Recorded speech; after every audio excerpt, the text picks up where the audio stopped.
My dear student, class 9 के बच्चों, हम आपको आपके साइंस की बुक का सेकंड चैप्टर पढ़ा रहे थे। और सेकंड चैप्टर में पहला चैप्टर तो हमारे आसपास के पदार्थ थे या substance which are present around us, और सेकंड चैप्टर जो था प्योर और इम्प्योर सब्सटेंस के बारे में था, जिसमें हमने आपको प्योर एलिमेंट के बारे में बताया। प्योर एलिमेंट और इम्प्योर एलिमेंट की हल्की सी बात बताते हुए हम आपको ये भी बताए थे कि प्योर एलिमेंट या प्योर मटेरियल को हम दो पार्ट में बांटते हैं, एक एलिमेंट और दूसरा कंपाउंड। एलिमेंट के बारे में हमने आपको डिस्कस किया था। एलिमेंट के बारे में ये भी हमने आपको बताया था कि एक पीरियोडिक टेबल जो कि बनाई गई है, जिसमें 112 से भी अधिक तत्वों को रखा गया है, और इसमें से केवल 92 तत्व 92 एलिमेंट्स जो है वो नेचुरल हैं, बाकी सब मैन मेड एलिमेंट हैं। उसमें मेटल, नॉन मेटल, मेटलाइट को हमने आपको डिटेल में बता दिया था। आज की तारीख में हम आपको इतनी चीज़ें बताएंगे प्योर एंड इम्प्योर सब्सटेंस के चैप्टर से। एक तो कंपाउंड, दूसरा मिक्सचर, तीसरी चीज मिक्सचर एंड कंपाउंड में डिफरेंस, कि मिक्सचर और कंपाउंड में क्या डिफरेंस होता है। उसके बाद सॉल्यूशन, सॉल्यूशन में भी हम आपको बताएंगे, ये उसके पार्ट हैं, सॉल्यूट और सॉल्वेंट, अभी हम आएंगे तो बताएंगे इसमें। उसके बाद प्रॉपर्टीज ऑफ सॉल्यूशन, इतना डिस्कस हम आपके साथ करेंगे, ठीक है। तो आज के लिए तैयार हो जाए। हम लोग बिना टाइम वेस्ट किए अपने टॉपिक पे आते हैं। सबसे पहले कंपाउंड।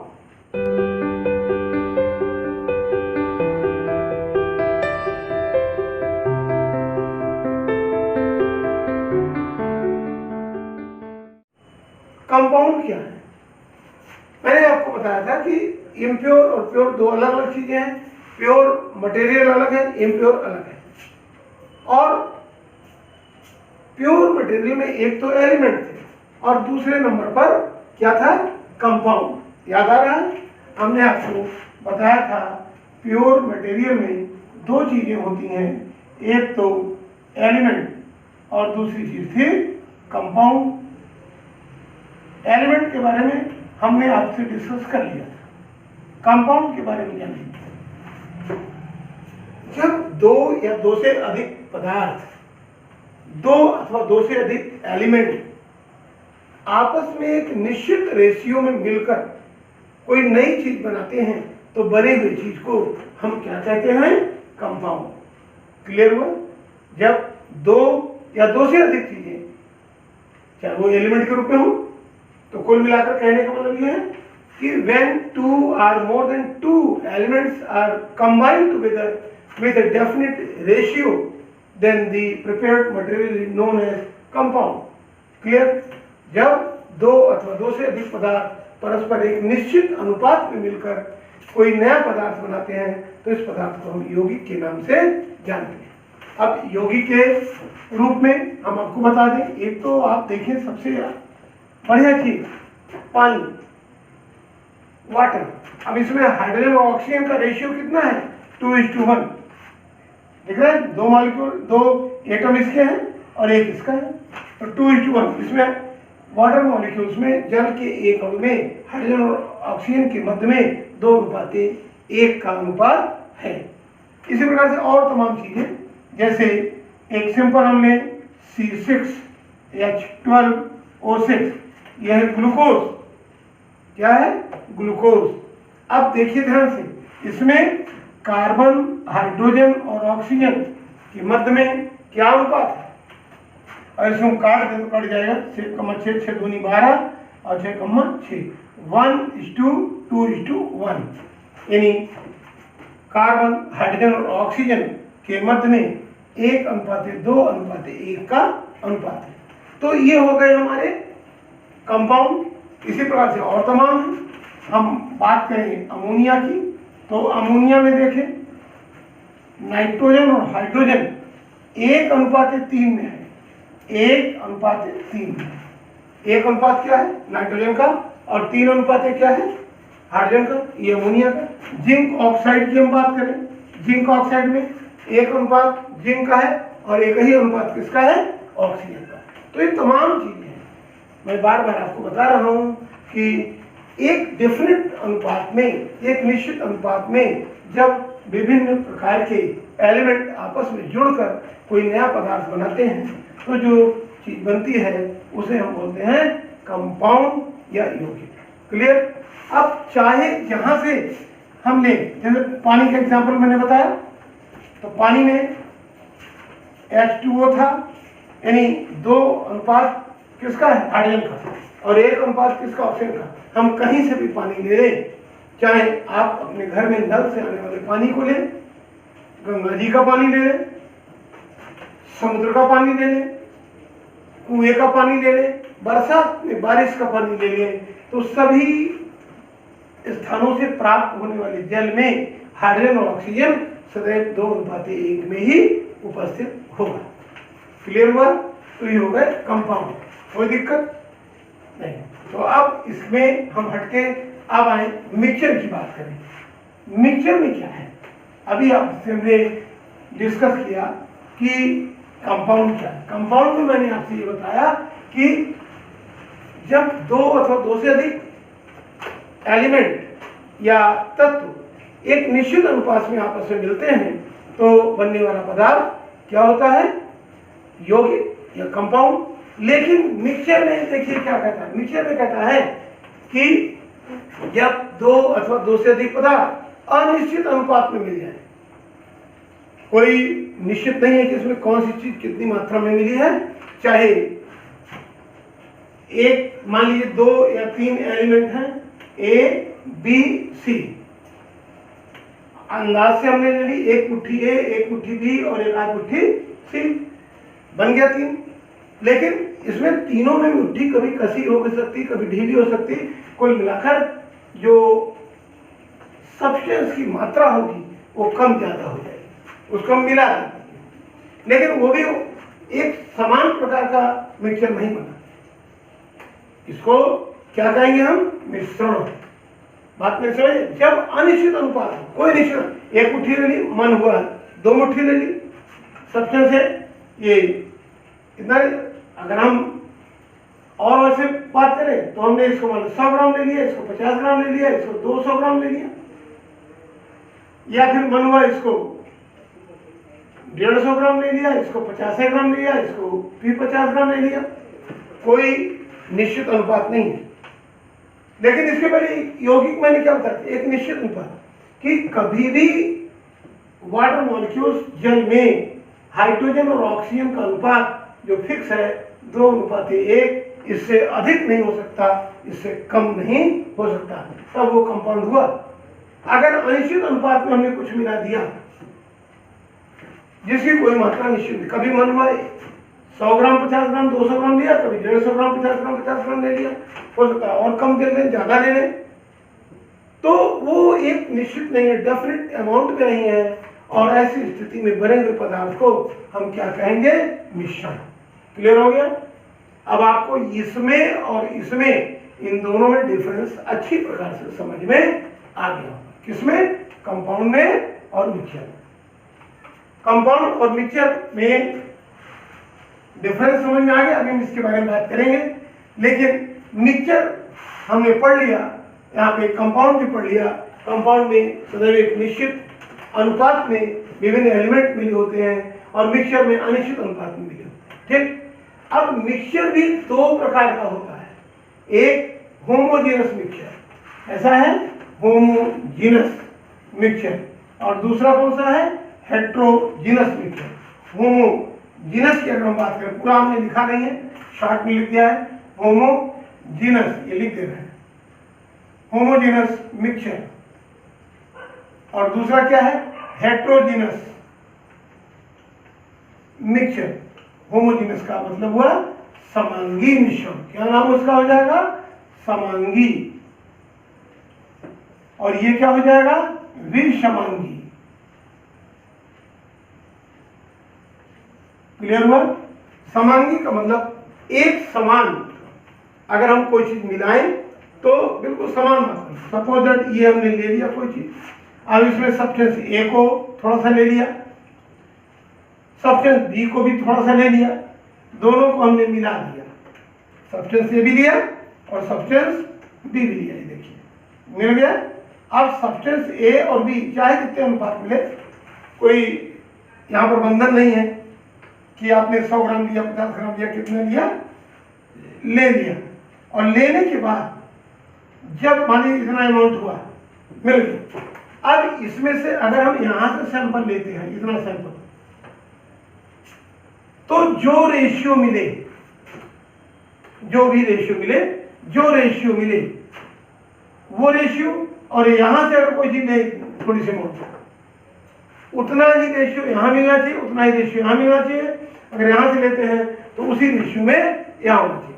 अगर सभी स्थानों पर एक समान रेशियो वाला मिलता है तो इसे हम क्या कहते हैं, होमोजीनस मिक्सचर।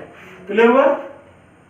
अगर सभी स्थानों से प्राप्त होने वाले सारे तत्व जो मिलाए थे, सब ए बी सी जितने भी मिलाए थे, सब एक समान मात्रा में यहाँ से मिले, और एक समान मात्रा में यहाँ से मिले, एक समान मात्रा में यहाँ से मिले, या एक समान मात्रा में यहाँ से मिले, तो हम इसे कहेंगे होमोजीनस मिक्सचर। बात मेरी समझ आ गई? एक दूसरा एग्जाम्पल जिसको आप अच्छे से समझ सकते हैं, अपने घर में भी आप देखते होंगे कि आप गर्मियों में घर में शरबत बनाते हैं, आपने पानी ले लिया, ठीक, मान लीजिए 100 ml पानी ले लिया, पानी यहाँ तक भर लिया। अब इसमें 4 चम्मच चीनी डाल दी। क्या डाला? चीनी डाल दी। जब चीनी डाल दी आपने तो चीनी पहले नीचे बढ़ेगी ज्यादा, ऊपर कम रहेगी। चम्मच से डाल दिया, नीचे ज्यादा बढ़ गई, ऊपर कम। थोड़ी देर बाद आप निकाल के देखेंगे तो नीचे वाला ज्यादा मीठा पानी होगा और ऊपर वाला पानी कम मीठा होगा। यानी समान रूप से नहीं मिला है। जब समान रूप से नहीं मिला है तो इसे हम कहेंगे हेट्रोजीनस मिक्सचर। Heterogeneous mixture. और थोड़ी देर के बाद जब आप उसको हिला डुला देंगे, चम्मच से चला देंगे, अच्छी प्रकार से उलट पुलट लेंगे, तो आप देखेंगे कि ये समान रूप से बदल गया। अर्थात जितना मीठा यहाँ का पानी उतना ही मीठा यहाँ का पानी, उतना ही मीठा यहाँ का पानी, उतना ही मीठा यहाँ का पानी। मेरी बात समझ आ रही है ना? इस जगह, इस जगह, इस जगह, इस जगह सब में मिठास बराबर। कुल मिलाकर कहने का मतलब यह है चीनी और पानी का रेशियो हर स्थान पर सेम सेम।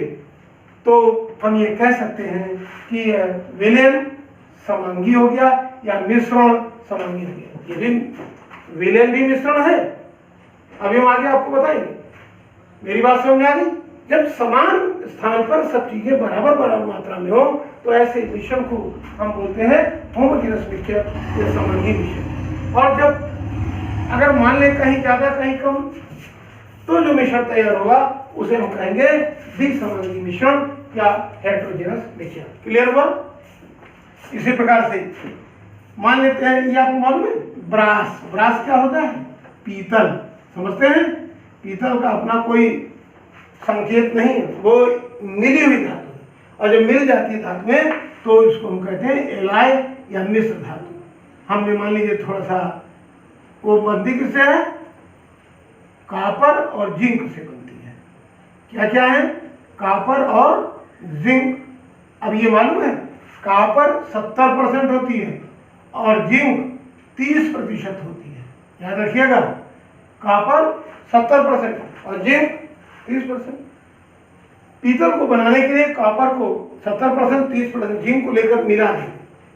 मिलाने के बाद उसको हम गला लेंगे, पिघला देंगे। जब बराबर बराबर मात्रा में खूब अच्छे से मिल जाए, यानी अच्छे प्रकार से होमोजेनस मिक्सचर बन जाए, तब उसके बाद उसको हम रख देंगे तो सॉलिड अवस्था मिल जाएगी, जम जाएगी, और उस जमी हुई मटेरियल ही, जमा हुआ पदार्थ ही ब्रास या पीतल के नाम से जाना जाता है। क्लियर हुआ? कोई दिक्कत नहीं। तो अब जब ये पीतल का एक टुकड़ा मान लीजिए बन गया, ये पीतल का एक टुकड़ा बन गया, ये देखिए इतना बड़ा टुकड़ा मिला। अब अगर हम टुकड़े को यहाँ से काटें, चाहे टुकड़े को यहाँ से काटें, यहाँ से काटें, यहाँ से काटें, यहाँ से काटें, यहाँ से काटें, यहाँ से काटें, कहीं से भी काटें, और उसका जब हम टेस्टिंग करें, उसका एनालिसिस करें, तो कॉपर और जिंक सदैव 70 और 30 के रेशियो में ही मिलेगा। मेरी बात समझ आ गई? कॉपर 70% और जिंक 30%। जब बराबर बराबर मात्रा मिल जाए तो हम कहेंगे मिक्सचर कैसा था, होमोजेनियस। यहीं पे अगर मान लीजिए कहीं पे कॉपर 80% हो गया, ये 20%, यहाँ का कॉपर 80%, 20% जिंक, यहाँ कॉपर 65%, 35% जिंक, यहाँ कॉपर 60%, 40% जिंक, इसका मतलब कि ठीक से नहीं मिला है। और जब ठीक से नहीं मिला है तो हम ये कह सकते हैं कि मिक्सचर कैसा है, हेट्रोजीनस मिक्सचर। क्लियर? कोई दिक्कत नहीं। अब आप आ जाए difference between mixture and compound. Compound और मिक्सचर में क्या डिफरेंस है?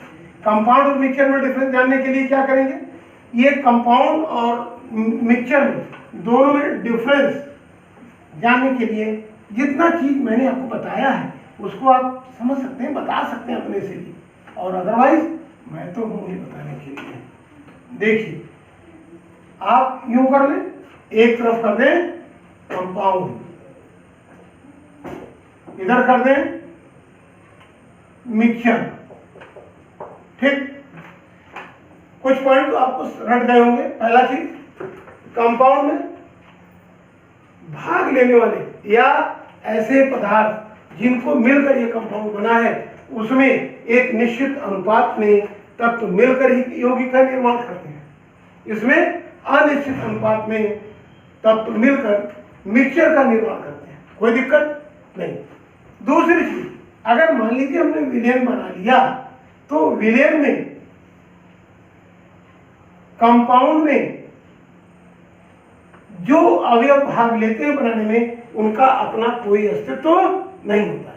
एग्जाम्पल के रूप में हम अगर मान लीजिए चीनी का निर्माण हुआ या ग्लूकोज का निर्माण हुआ, C6H12O6, इसमें कार्बन, हाइड्रोजन, ऑक्सीजन, कार्बन है, हाइड्रोजन, ऑक्सीजन। अगर यौगिक की हम बात करें तो इसमें जब ये बन गया ग्लूकोज, तो इसमें अब कार्बन का कोई अस्तित्व नहीं, कार्बन का टेस्ट नहीं देगा, ये कार्बन का परीक्षण करने पे नहीं देगा, हाइड्रोजन का परीक्षण करने पे नहीं मिलेगा, ऑक्सीजन का परीक्षण करने पे नहीं मिलेगा, ये केवल किसका देगा, ग्लूकोज का परीक्षण देगा। अगर मिक्सचर में 2-3 चीजें मिला दी गई तो जितने चीजें मिली हैं, मान लीजिए कार्बन, हाइड्रोजन, ऑक्सीजन अनिश्चित में मिल गए, तो जो मिक्सचर है उसमें से कार्बन अलग परीक्षण देगा, हाइड्रोजन अलग परीक्षण देगा, ऑक्सीजन अलग परीक्षण देगा। कुल मिलाकर ये कहने का मतलब है, कंपाउंड में अवयवों का या कंपोनेंट का अपना अस्तित्व समाप्त हो जाता है और जो नया पदार्थ बनता है उसी का अस्तित्व होता है। लेकिन मिक्सचर में भाग लेने वाले सभी अवयव अपना परीक्षण देते हैं। तीसरी चीज क्या है, इनमें से हम इन पदार्थों को भौतिक विधि के द्वारा आसानी से अलग नहीं कर सकते, किसमें से, कंपाउंड। लेकिन इसमें से हम जो इसमें तत्व भाग लेंगे, मान लो इसको हम ABC का नाम दे दें, तो ABC मिले हैं, इनको हम आसानी से अलग कर सकते हैं। क्लियर? अगला पॉइंट, कंपाउंड में जो चीज बनी है उसका गलनांक, क्वथनांक, हिमांक सब कुछ एक कांस्टेंट होगा। लेकिन मिश्रण में अलग अलग अवयवों का गलनांक अलग अलग होगा, और गर्म करने से पहले जिसका गलनांक कम होगा वो पिघलेगा, अधिक वाला फिर बाद में पिघलेगा, सबसे अधिक वाला एकदम बाद में पिघलेगा। कुल मिलाकर कहने का मतलब यह है, इसमें सभी में अस्तित्व अलग अलग है, इंडिविजुअल कैरेक्टर शो कर रहे हैं, लेकिन ये इंडिविजुअल कैरेक्टर शो नहीं कर रहा है। क्लियर हुआ? कोई दिक्कत नहीं। तो अब आप ये समझ लीजिए कि कंपाउंड और मिक्सचर में डिफरेंस क्या था, ये हमने आपको बताया। इसके बाद जो एक अब थोड़ा सा और कॉम्प्लिकेटेड हो रही है केमिस्ट्री, इसमें अगली हेडिंग जो है सॉल्यूशन। सॉल्यूशन क्या है? सॉल्यूशन में ध्यान दीजिए कि जब दो चीजों को मिलाकर एक होमोजेनस मिक्सचर तैयार कर दिया जाता है, जब दो चीजों को मिलाकर, दो कंपोनेंट को मिलाकर, दो अवयवों को मिलाकर एक नई चीज होमोजेनस मिक्सचर के रूप में तैयार होती है, तो उस होमोजेनस मिक्सचर को हम बोलते हैं सॉल्यूशन। जैसे चीनी और पानी को घोल दिया गया बराबर बराबर और समान रूप से चीनी पानी में मिक्स हो गई, तो जो शरबत बन गया वो शरबत अपने आप में क्या होगा, एक सॉल्यूशन। कोई दिक्कत? और जब तक ये समांगी नहीं होगा, होमोजेनस नहीं होगा, तब तक हम उसको सॉल्यूशन नहीं कह सकते हैं। लेकिन जैसे ही वो होमोजेनस हो गया, हम उसको क्या कह सकते हैं, उसको ये कहेंगे कि ये सॉल्यूशन बन गया। क्लियर? तो क्या परिभाषा आप बताएंगे किसी को? दो अथवा दो से अधिक पदार्थों के बने हुए समांगी मिश्रण को विलयन के नाम से जानते हैं। कोई दिक्कत नहीं, समांगी मिश्रण होना चाहिए, ये बाउंडेशन है। सॉल्यूशन में कुल दो चीजें होती हैं। पहली चीज सॉल्वेंट, दूसरी सॉल्यूट। सॉल्वेंट की हिंदी होती है विलायक और सॉल्यूट की हिंदी होती है विलेय। सॉल्यूट, विलायक। विलायक क्या है? सामान्य रूप से विलायक की जो भौतिक अवस्था होती है, विलेयन की भी वैसी ही भौतिक अवस्था होती है। ठीक? और विलेय की विलेयन के समान भौतिक अवस्था नहीं हो सकती है, हो सकती है और नहीं भी हो सकती, दोनों कंडीशन। लेकिन विलायक के लिए ये बाउंडेशन है कि जिस कंडीशन में ये विलायक है, विलेयन की भी दशा वैसी ही होगी। अगर विलायक लिक्विड है, विलेयन भी लिक्विड होगा। मेरी बात समझ आ गई? विलायक लिक्विड है, विलेयन भी लिक्विड होगा। और मोटे तौर पर आप ये समझ सकते हैं कि जब हम विलेयन बनाते हैं कि जिस चीज की मात्रा ज्यादा रहती है उसे हम क्या कहते हैं, सॉल्वेंट। क्लियर? और जिसकी मात्रा कम होती है उसे हम कहते हैं सॉल्यूट। अब आप इसको भी समझ सकते हैं, जैसे चीनी और पानी का एक सॉल्यूशन बना है, तो चीनी शरबत बनाएंगे, शरबत में चीनी ज्यादा रखेंगे पानी? बताइए, पानी ज्यादा रहेगा, स्वाभाविक सी चीज है, और चीनी की मात्रा कम रखेंगे, उतनी कम भी नहीं। लेकिन अगर एक गिलास शरबत है, एक गिलास में कम से कम 3-4 चम्मच चीनी तो पड़ेगी ही। तो जब चीनी 3-4 चम्मच चीनी पड़ेगी, तो इसका मतलब ये चीनी कम हुई, पानी की मात्रा ज्यादा हो गई। तो पानी विलायक और चीनी विलेय। ध्यान रखिएगा, चीनी क्या हुई, विलेय, पानी क्या हुआ, विलायक। बात में समझे? और आप देख रहे होंगे पानी लिक्विड है और शरबत बना हुआ है वो भी लिक्विड है। कोई दिक्कत नहीं। क्लियर हो गया ना? तो जिस चीज की मात्रा ज्यादा होगी उसे हम कहेंगे सॉल्वेंट या विलायक, जिस चीज की मात्रा कम होगी उसे हम कहेंगे विलेय। क्लियर हुआ? अब लिक्विड और सॉलिड की बात हमने की थी अभी। अब ये मत सोचिए कि सॉलिड सॉलिड नहीं होता। अभी हमने 2 मिनट पहले एग्जाम्पल आपको दिया, ब्रास या पीतल दिया ना। पीतल में मैंने क्या बताया, जिंक और कॉपर। पहले कॉपर अनुपाते जिंक। कॉपर कितना था, 70%, ये कितना था, 30%। इन दोनों को मिला दिया, मिलाने के बाद इसको गर्म कर दिया, पिघला दिया, पिघलाने के बाद फिर जमा दिया, सॉलिड बन गए। पीतल के बर्तन आपके घर में होंगे। और बनाने के बाद 70% कॉपर और 30% जिंक के मिश्रण को, जो मिश्र धातु बनी, उसे ही हम क्या कहते हैं, ब्रास या पीतल। अब जो पीतल का टुकड़ा बना है सॉलिड, अब अगर हर जगह समान मात्रा में जिंक और कॉपर का रेशियो है, तो हम उस सॉलिड टुकड़े को भी हम विलेयन कह सकते हैं। यहाँ पर कॉपर ज्यादा मात्रा में है, कॉपर को हम क्या कहेंगे, विलायक, सॉल्वेंट। जिंक कम मात्रा में है, जिंक को हम क्या कहेंगे, सॉल्यूट या विलेय। बात क्लियर हुई? अब यहाँ पर देखिए, विलेय और विलायक दोनों की स्थिति विलेय जैसी है। ठीक? यहाँ पर भी शरबत वाले में हमने एग्जाम्पल दिया था कि पानी लिक्विड है, शरबत भी लिक्विड है, लेकिन चीनी सॉलिड थी। अब यहाँ डिफरेंस हो गया। इसीलिए मैंने कहा था कि विलायक की स्थिति विलेयन के समान ही होगी, लेकिन विलेय की स्थिति विलेयन के समान ही हो, यह कोई आवश्यक नहीं है। बात क्लियर हो गई, कोई दिक्कत नहीं। तो दोनों चीजें आपको समझ में आ गई होंगी।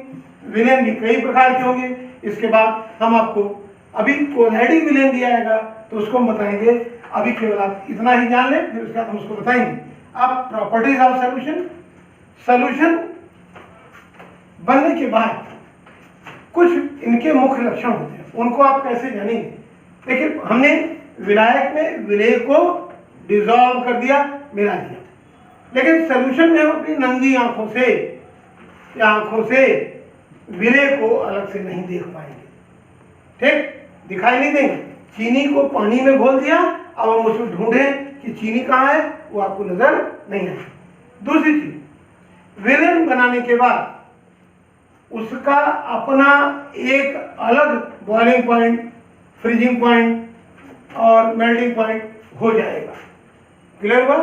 और विलेन बनने के बाद उसके गुण विलायक और विलेय के गुणों से मेल खाएंगे, अर्थात जो मिलाया है उसके लक्षणों को मिलेगा, कोई दिक्कत नहीं। यानी जो भी कंपोनेंट होंगे उनके लक्षणों को वो विलेन भी प्रदर्शित करेगा। मेरी बात समझा गई। तो इन लक्षणों को देखेंगे। विलेन कितने प्रकार के होते हैं अभी हम आपको इसके बाद बताएंगे। अभी हम आपके निलंबन बताना है, कोलाइडिंग विलेन बताना है, इसी प्रकार की और भी चीजें बतानी है। आज की तारीख में इतना ही रखिए, बाकी सब चीजें हम आपको अगले दिन अगले लेक्चर में देंगे। आज इतना ही समझिए, इसी का नोट्स यहाँ पर पूरा करेंगे, तब उसके बाद हम आपसे नए से बात करेंगे। हाँ, वीडियो को लाइक करना, शेयर करना, सब्सक्राइब करना नहीं भूलेंगे और बेल आइकॉन को जब दबा देंगे तो बनने वाला हर वीडियो जैसे ही अपलोड होगा वैसे तुरंत आपके पास इसकी इंफॉर्मेशन पहुंच जाएगी और आप वीडियो को देख सकते हैं। तो आज के लिए बस इतना ही। Thank you.